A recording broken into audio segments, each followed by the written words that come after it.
Good morning, boys and girls. I miss hearing you say back, "Good morning, Mrs. Calabria," like in the hallway, and I get my hugs, and in the cafeteria, but hopefully that'll be happening again soon. But for now, I wanted to stay connected with you, so I thought that I would read you a story today. During Read Across America Week, when we celebrated Dr. Seuss's birthday, I really enjoyed reading to you from my favorite children's author. So I thought that I would read another book for you today, another one of my favorites. I think I may have read this last year or the year before to a couple of grade levels, but hopefully you enjoyed it and will enjoy it again. So, this book that I love, and I know my grandson loves, is McElligot's Pool by Dr. Seuss.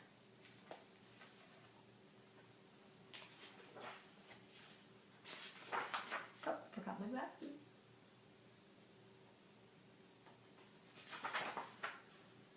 "Young man," laughed the farmer, "you're sort of a fool. You'll never catch fish in McElligot's pool."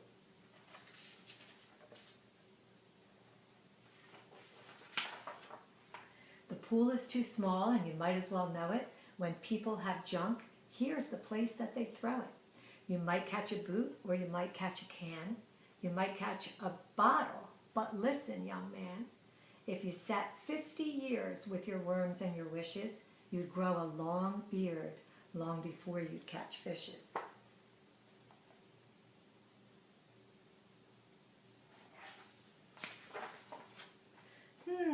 Answered Marco. "It may be you're right. I've been here 3 hours without one single bite.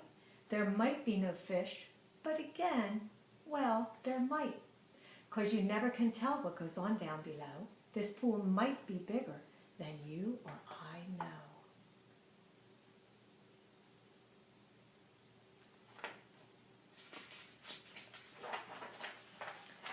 This might be a pool, like I've read of in books, connected to one of those underground brooks. An underground river that starts here and flows right under the pasture, and then, well, who knows?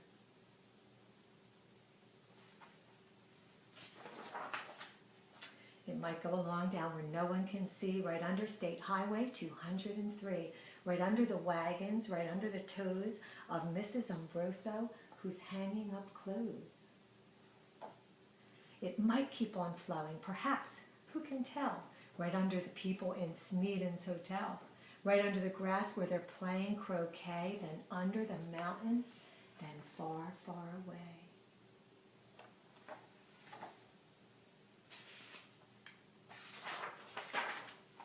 This might be a river, now mightn't it be, connecting McElligot's pool with the sea? Then maybe some fish might be swimming toward me. If such a thing could be, it certainly would be. That's a beautiful illustration. I love that picture. Some very smart fellow might point out the way to the place where I'm fishing, and that's why I say, if I wait long enough, if I'm patient and cool, who knows what I'll catch in McElligot's pool.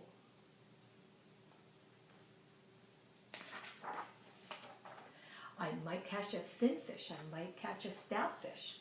I might catch a short or a long, long drawn out fish. Any kind, any shape, any color or size, I might catch some fish that would open your eyes. I won't be surprised if a dogfish appears, complete with a collar and long floppy ears, woofing along, and perhaps he might chase a whole lot of catfish right straight to this place.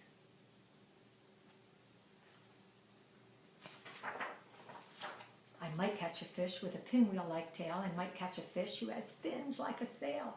I might catch some young fish, some high-jumping friskers. I might catch an old one with long flowing whiskers. I might catch a fish with a long curling nose. I might catch a fish like a rooster that crows. I might catch a fish with a checkerboard belly, or even a fish made of strawberry jelly.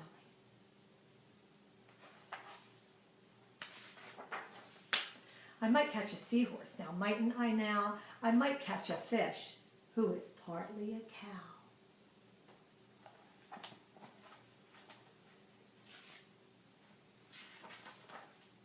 Some fish from the tropics, all sunburned and hot, might decide to swim up. Well, they might they not? Racing up north for a chance to get cool, full steam ahead to McElligot's pool.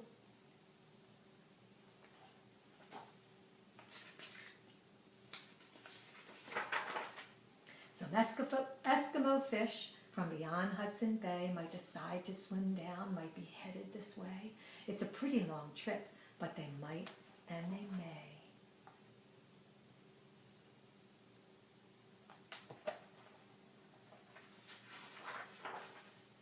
I might catch an eel. Well, I might, it depends. A long twisting eel with a lot of strange bends, and oddly enough, with a head at both ends. One doesn't catch this kind of fish as a rule, but the chances are fine in McElligot's pool. Oh, I might catch a fish with a terrible grouch. Who does he look like? Or an Australian fish with a kangaroo pouch.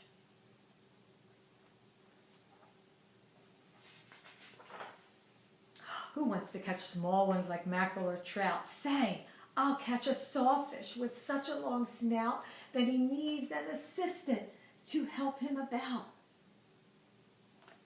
If I wait long enough, if I'm patient and cool, who knows what I'll catch in McElligot's pool. Some roughneck old lobster, all gristle and muscle, might grab at my bait, then would I have a tussle. To land one so tough might take 2 or 3 hours. But the next one might be easy, the kind who likes flowers.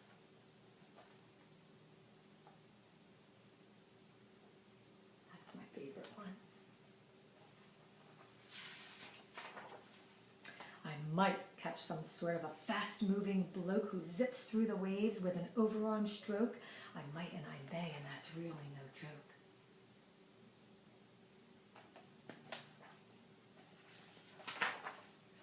A fish even faster, a fish, if you please, who slides down the sides of strange islands on skis. He might ski on over and pay me a visit. That's not impossible. Really. Now, is it?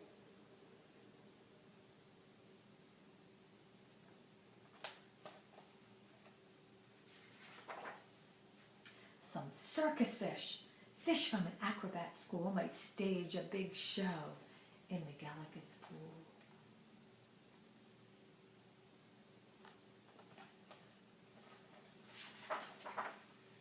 Or I might catch a fish from a stranger place yet, from the world's highest river in far-off Tibet, where the falls are so steep that it's dangerous to ride them. So the fish put up chutes and they float down beside them.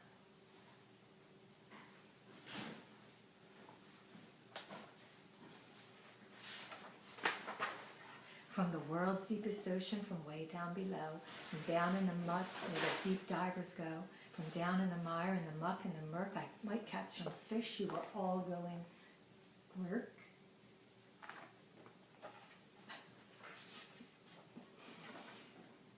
Whales, I'll catch whales, yes, a whole herd of whales, all spouting their spouts and all thrashing their tails. I'll catch 50 whales, then I'll stop for the day, because there's nothing that's bigger than whales, so they say. Still, of course, it might be that there is something bigger, some sort of a kind of a thingamajigger. It's a fish that's so big, if you know what I mean, that he makes a whale look like a tiny sardine.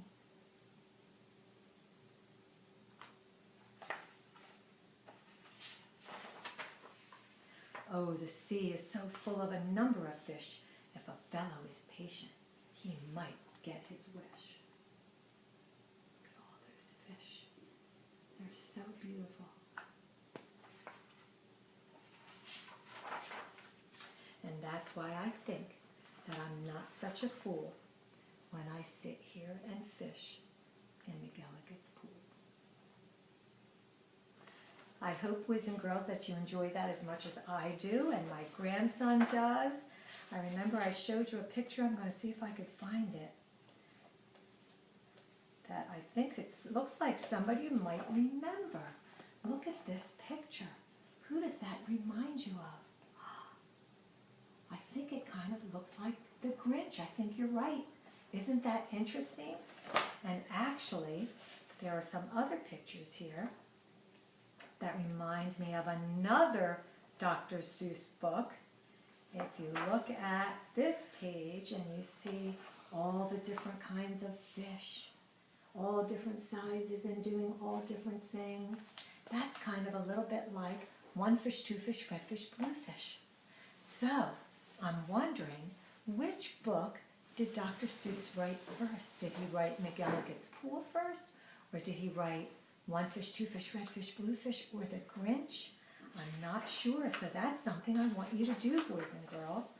I'll tell you when this book was written because it might be a hard one to find. This book, if you look on the copyright page, was written in 1947. Oh, that's even before Mrs. Calabria was born.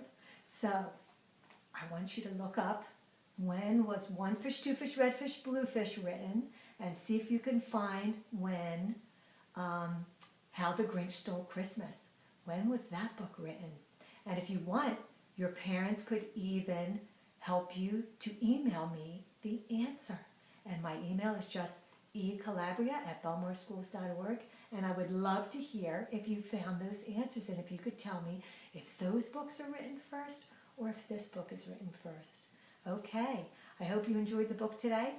I'll try to make another video. Hopefully this one came okay because I'm doing it by myself. Had a little interruption there. My husband kind of came in the room trying to make me laugh. So hopefully next time I won't have an interruption and I'll read maybe a different story or maybe we'll even do a different activity. So hope to see you soon and take care everybody. Have a great rest of your day and a great weekend. It's spring, so now we have hopefully some great weather coming to enjoy. Bye-bye.